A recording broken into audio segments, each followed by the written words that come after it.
अरे दादा ते कांबळे कोण तुम्हीच आहे काय? तुम्ही ते लोन घेतलं होतं ना मायक्रो फायनान्स? कुठे आहे बकरे? बकरे सरून झाले इकडे. सोडून राहिले ह्याच होय? हा याच नाही. नक्की घेतले ना? हा. चला ठीक आहे. अरे भाऊ हे जयश्री तायडे कुठं आहे घर इथं? माझी बायको आहे ते. तुमच्या इच्छा आहे काय? हा. बरं तिनं लोन काढलं होतं मायक्रो फायनान्सचं 1 लाख रुपयाचं. तर ते लोनचं काय केलं तुम्ही? बकऱ्या घेतल्या ना. तुम्ही बकऱ्यात घेतल्या काय? हा. बरं तुमच्या बकऱ्या दाखवून देता का थोड्याशा?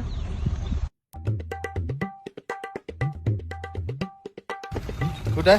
ते बघ ते बकऱ्या आपल्या घेतल्या का? हा, तुमच्या बकऱ्या होय? हा. तुमच्या पहिले 2 लोकांनी ह्याच बकऱ्या दाखवल्या. अरे बा मायाच बकऱ्या आहेत ना ते. त्याचं आधार कार्ड आणून दाखव का तुम्हाला? थांब आधार कार्ड आणतो ते. अरे आता बकऱ्याचं कोणतं आधार कार्ड असते काय बाबा? काही मूर्ख बनवता लोक. मायक्रो फायनान्स हेच नाही येईल लोन द्या. हे प्रत्येक जण बकरीच घेते ना. एकच बकरी घेते. आता काय ऑफिसले का याचे फोटो काढा. बकऱ्या 4 आणि घेणारे 10 जण.